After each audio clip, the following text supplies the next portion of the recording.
Hey guys, and welcome to a brand new video here on FPL Now. Today we're going to be going over a potential wildcard draft for Game Week 11. So if you're excited for the video, make sure to drop a like down below. Leave a comment, are you thinking of wildcarding this week? Subscribe if you're brand new, and let's get into the video. So, starting things off in goal, it is the very template combination of Turner and Areola. I don't even think you necessarily need both of them at this point. Areola is fine on his own. Obviously, they're 4 and 4.2 for me, but that's because I brought them in a little bit of time ago. They are actually 4.1 and 4.3 now, so maybe it's even more of a reason not to have both of them. I don't necessarily think you need Turner at all at this point. You could easily save 0.2 on him by bringing in a 3.9 mil keeper, because you're only going to really be playing Areola anyway. Like, all the games that we played like Turner expecting something, it's always gone terribly wrong. So yeah, I mean, the only game you'd really play Turner over Areola is probably when they've got Spurs away, and obviously Forest have got Fulham away, even though I don't think Forest keep a clean sheet in that game anyway. So Areola might be the better pick regardless, because he's going to make save points and stuff. The only clean sheet that was like a massive surprise is obviously when we beat Chelsea 1-0 away from home. So nobody was really expecting that to happen, but either way, I think these are just the best, like, well, I mean, Areola's the best keeper, like, in terms of, like, price, value, for, like, he's not really returned too much lately, but for 4.3, a playing keeper, and a lot of people would have brought him in for, like, much cheaper than that as well. I just think he's probably the best keeper, like, not the best keeper in the league, obviously, but for his price, the best keeper, because at the end of the day, keepers don't really get you a lot of points. Like, every now and again, once in a blue moon, they'll save a penalty, they'll get a clean sheet and get a few save points, and obviously really boost that game week score, but it doesn't happen all the time, and it very rarely happens, so it's not really something you need to kind of like pump a lot of money into. So yeah, I think Areola and a 3.9 mil keeper is fine enough. I've only got Turner on this one because a lot of people will have Turner anyway, so he's just on the wild card regardless. Like, if it's between Turner at 4 mil and a 3.9 mil keeper, for that 0.1 difference, you may as well play Turner, just simply because he's a playing goalkeeper. But yeah, the 0.2 is, I know it's only 0.1 difference from 0.1 to 0.2, but that does start adding up and stuff, and yeah, you're going to be playing Areola regardless. But either way, those are the goalkeepers. At the back, we have Pau Torres, Mark Gay, Simicast, Kilman, and Taylor. So this is not very template at all. Obviously, there's no Matty Cash in here. There's no Newcastle defense or anything like that. But I think that this defense really rotates well. So obviously, this week, you could just play... Well, you could really just decide who you'd play this week. It is a little bit of a benching headache, actually, this week, because Pau Torres has got Forest away, Gay's got Burnley away, Simicast has got Luton away, and Kilman's got Sheffield United away. So, obviously, they're really, like, good fixtures for all of them. For me, I'd probably play Simicast, Pau Torres. I don't know. I mean, probably Kilman, really. Sheffield United just don't look very good at the moment. So, maybe him over Gay, but it's really a flip of a coin. And then, obviously, you've got Taylor as well, just for the money, where he's only 3.9 mil, so he's just a nice enabler really for the rest of your team. But yeah, I mean, if you have the funds for cash, then obviously bring him in. It's just, for me, I think I'm like 0.2 off being able to bring cash in, but if you brought cash at like 4.5, then obviously go for him. He's a better option than Pau Torres. The same with Anderson over Gay. If you bought Anderson really cheap, then obviously keep him as well. It's just, for this draft, I don't have these players already, so it's like the worst kind, it's kind of the worst case scenario. But yeah, they all rotate really, really well anyway. So obviously, yeah, this week you'd play whoever, and then next week you can play like Pau Torres, Mark Gay, and then obviously you can play Simicast because they've got nice fixtures. And then when Simicast has City away, you can then play Kilman, who's got Fulham away. And I mean, you could also play Pau Torres, who's got Spurs away, but you could also play Taylor, who's got West Ham away. It's one of those. But yeah, like I say, look, Wolves defenders actually rotate really, really nicely with other like kind of template defenders and stuff, which is why he's in the draft. I'd probably stick away from Brighton defenders unless Estepinian's back, just simply because they haven't kept a clean sheet this season. They just cannot keep the ball out the back of the net, and Estepinian's obviously so good for the attacking returns, but because he's still injured, this is kind of the back line that I've gone with. Also, defenders haven't really shined that brightly this season either way. Like, Trippier's obviously been really, really good, and there's like a couple of others, like maybe Ben White as well, who's played quite well. But apart from that, there's not really been a massive standout defender that's just been getting loads and loads of points. It's really in the midfields and the forwards where all your where all your points are coming from. So I do like this back line though. Again, it's very much like it's not necessarily bottom of the barrel. Like, there are better options, and obviously when Robertson is back, you will have to get rid of Simicast. But again, he's probably going to be like 4.7 by that time, or 4.8. So you might even make a little bit of money on him, hopefully. and then you can bring in somebody else for him.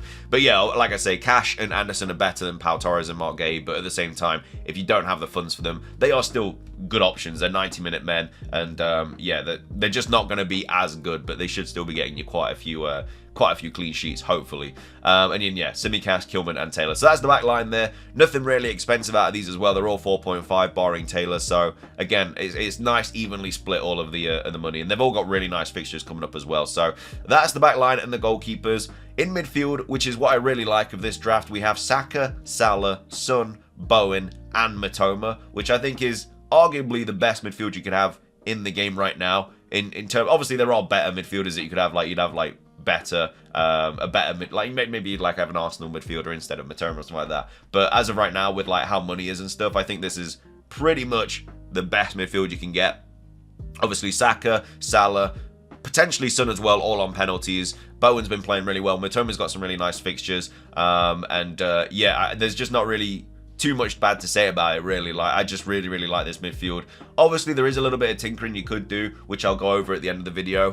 There are like different players you could bring in and swap out and stuff, but as of right now, all really good options in midfield. There's not really too much to say. Like I say, it's a very template in terms of like how good like all these players are in terms of like people bringing them in and stuff. So yeah, really like this midfield. Again, a little bit more expensive than what it is on the screen right now. Like, Son is obviously 9.6. I brought him in earlier. Saka, I believe, is 8.6. Salah is 12.8. I think he's close to another price rise as well. Bowen is also 7.4. So like I say, that all adds up. I'm only able to make this draft because of bringing them in early and stuff. But again, you could take like instead of Kilman, you could maybe bring in like a different 4-mil defender like Kabore or something to make it work, or you could get rid of Mitoma for like maybe a Hechan or something like that, and that would obviously save you a lot of money as well. But like I say, if you brought any of these players in at any point of the season where they were cheaper, you probably will be able to make this like this sort of draft. So that's the midfield, and then up top we do have Archer, we have Watkins, and we also have Haaland as well. So yeah, I mean, that's just kind of the template forwards there. Nketiah would be a really nice option to bring in. Like, as you can see on my screen, I've got 0.3 in the bank, so I can make this draft with a little bit of leeway as well. Again, if I got rid of Turner, I could make that 0.4. So something that you could potentially do is get rid of Mitoma and bring in Chan from Wolves, who's only 5.5 at the moment, so that obviously gives me 1.3. And then instead of Archer, you could actually bring in Nketiah. Now, we're not sure about the severity of Gabriel Jesus' injury. Mikel Arteta has come out and said, like, he doesn't want to say because last time he got it wrong. Like, originally we was like, oh, it's going to be back like in a couple of weeks or a week, and now it's like after the international break, and now it could have been longer than that. And if he's out for a while, then Nketiah is, I think, one of the best strikers you could bring in the game. Playing for Arsenal, really nice fixtures coming up, 5.6 mil as well. So I could just afford this as well if you wanted to do that. So you downgrade Mitoma, and then you just play a 3-4-3 every week. And again, I mean, you probably wouldn't even have to bring Chan in as well if you're playing 3-4-3 every week. You could just downgrade him and bring in a better defender, which you like, because, I mean, Hechan's alright, but again, it's just another decent player on your bench. But if you did want to go 3-4-3, then yeah, you could just get rid of Hechan for a 4.5 mil defender. That gives you an extra mil, so that would give me 1.2 to like mess around the defense with. That would allow me to upgrade back up to Cash. It'd allow me to go back up to Anderson if this was a 4.5 mil defender, and it would still give me a little bit more money as well. It'd give me it'd give me 0.3 as well to still like have in the bank if need be. So it does definitely strengthen your squad if you have a 4.5 mil midfielder. And maybe but this is all on the idea that Nketiah is going to be playing for a while. It's very similar to Tsimikas and how like Robertson is out. Like, he's going to be benched as soon as Jesus is back, but for the time being, if he's out for a while, Nketiah is a really nice option. So yeah, I do quite like the whole 4.5 mil defender playing 3-4-3. But again, at the same time, once Jesus is back, it is going to cost you 2 transfers, because you're going to transfer out Nketiah, probably for Archer, and then you're also going to have to transfer in a midfielder as well, potentially like Chan or something like that. So it is going to cost you 2 transfers down the line, which isn't ideal. Or you could just, like I say, play it safe, have Archer, and then just have like Chan in midfield or something like that, and then just play like yeah, I mean, you don't even need like to bring these two in as well. You don't even need to have like Nketiah or anything like that. You could literally, I've still got 0.4 mil in the bank, and I've upgraded both Cash and Anderson. So yeah, I mean, this could arguably be better, but if you want, it's what's better, like Pau Torres, Mark Gay, and Mitoma, or Cash, Anderson, and Hechan. Who's going to be like scoring you more points? It's 3 against 3, really. I don't think there's too much between them. Mitoma obviously playing for a really good Brighton squad.